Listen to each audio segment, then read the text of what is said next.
Hi guys, my name's Victoria. I've got Asperger's and this is my story. My journey with Asperger's began really when I was in playgroup and nursery. I was diagnosed with a severe specific communication difficulty, which became a full diagnosis of Asperger's when I was in reception stroke year 1. Asperger's is really mainly composed of 3 key areas: communication, social interaction and imagination, which I learnt about when I was 11, courtesy of my mum and dad and a little book from the National Autistic Society. The point I really want to make in this video is that there are loads of different facets of Asperger's, good, bad and funny, because in my personal opinion it's a personality rather than a learning difficulty or a disorder or a disability or any rubbish like that. It's part of me just as much as being grumpy or liking fish and chips is to someone else. When it comes to communication, that means having difficulty recognizing and being able to control and accurately portray communication, getting what you want to know across to people and understanding what they want to tell you. So first things first, the good is that I was really lucky in that I got diagnosed when I was still really little and still at school, and quite a portion of me educational and school life was concentrated around me developing my communication skills. And so thanks to that, I think I've got a really good understanding of communication. And since I had to learn about it so much in a way that most people don't, I think it's really helped me understand the importance of communication and not taking it for granted. The bad side is that of course it had to be learned, and mistakes when I was just growing up were pretty much daily. They were commonplace. I still make them sometimes now, but you know, that's not a problem. Everybody makes mistakes. And more often than not, the only time I knew when something was wrong was after I'd already done it and gotten told off or picked on, like active listening, making eye contact, replying to people, understanding a person's body language if they're willing to talk or they want to be left alone. I had to learn all that mostly by messing it up. And the funny is that, especially when I was little, I was honest almost to a fault. I had no concept of lying and no understanding of sarcasm, exaggeration, or using ambiguous language or expressions. So there are a lot of times where common phrases intending as jokes took completely literally. When I was little, there was this really funny time when Mum asked me to go and put my pyjamas on. I went upstairs like a good little girl, came down about 15 minutes later wearing every single pair. So I went through my drawers, I thought, those are my pyjamas, I better put them on. Those are my pyjamas, I better put them on. And those are my pyjamas, I better put them on. Next has got to be social situations and the skills that come with that. The good side is that I've had loads of practice at trying to get that right balance between going out and staying in. listening to the voice that wants to go out and listening to the Asperger's voice that just wants to stay in and watch Doctor Who for hours on end. And these days I actually prefer going out than staying in. I've been able to come up with a really good balance to satisfy all areas and both needs. The bad side is that going out means constant sensory stimulation and so unconsciously putting on a performance for people that I can get very worn out if I don't have time to myself each day. That's very important. You've got to get that balance right, because if you do too much of one thing, then others start to get problems as well. They start to suffer. And the funny side, I've always stuck by a rule that there are only a small handful of opinions of people that you need to care about, and that's all, and they are your family and friends. I haven't the remotest interest in what strangers think of me, as I just think, I'm never going to see them again after today. They're not going to give me a second glance, so why would they bother?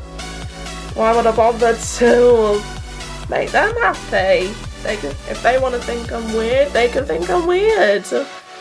If they think I'm a bit strange, I'll be a bit strange. I'll laugh at myself, and I have a rule, never take yourself seriously. Next is imagination, and that's really something that can go one way or the other. You can either have a burst of imagination or nothing. And the good side is that, you know, sometimes you get those little magical moments where you have the imagination to come up with the perfect witty comeback, and you have a good laugh about it, and you're thankful for your wonderfully weird brain, just like I am.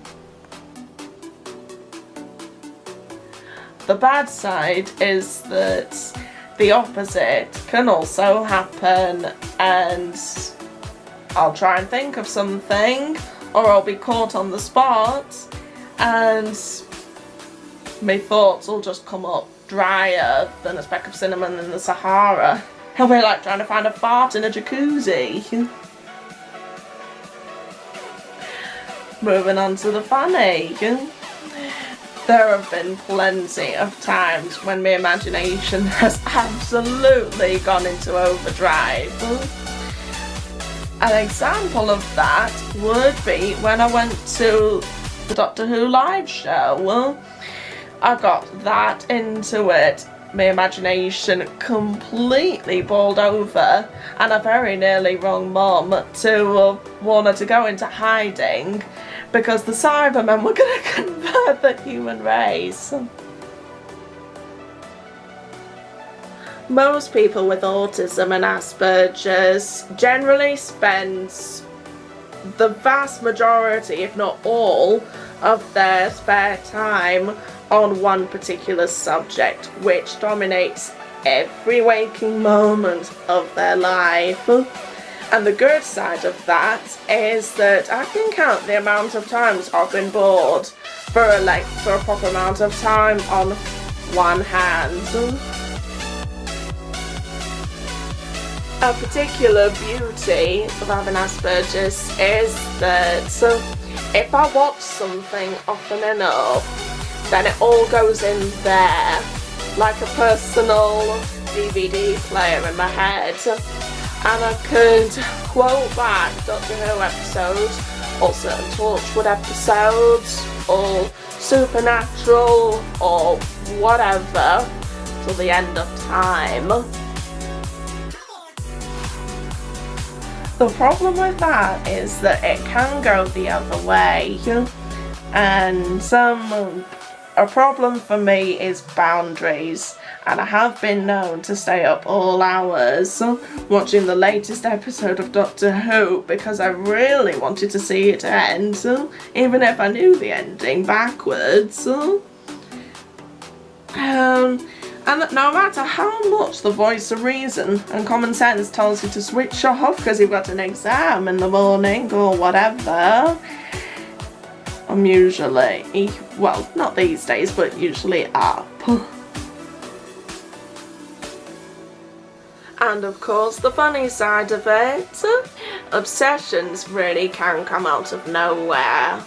I've been known to get an obsession simply from looking at a picture on a mug, or listening to someone say something that made me laugh, well, that can spark off a chain reaction of interest explosions all going round in my brain until I settle on one. Next is sensory sensitivity and stimulation. The thing about Asperger's is that it can really take a dial on your senses, your sight, your sounds, smells, taste, touch, everything, and just turn it up or turn it down. And the beauty about noticing everything is that you really do notice everything, and it all seems so beautiful. Walking through a field of dandelions, swimming in the sea, feeling the sunlight on my back. They're some of my favourite sensations that I probably wouldn't appreciate quite as much without it. But of course, like most things, it can go the other way as well. And sometimes if someone shouts out of nowhere, or an ambulance siren goes, or there's a diabolical smell from driving through fields or walking past a farm, sometimes you'd rather not notice everything. And my favourite thing, the funnies. So, this is going to sound really crazy, but probably one of my favourite sensations in the whole wide world is getting someone, preferably about twice or even 3 times my size, to sit on my lap. And when I was little, all the time, when I was about 5 or 6, I was asking my grandma to sit on my knee, because of course they were worried they were going to squash me, but I really did want to be squashed. Things like that, a bear hug, gotta be one of the nicest feelings I've ever known. Routines really could go to the extreme sometimes, especially when I was little. Finding out about the existence of these was relatively new, and the closest thing to an epiphany I've ever had. I do quite a few talks covering stuff like this at my workplace, and one thing that they always ask me is if I've got any coping strategies, so I thought it's only right that I share them with you. It's my privilege to know some of the most wonderful people at work, at home, my friends, and from quite a large chunk of my life, I went from being an easy target at school to someone that faded in the background at college.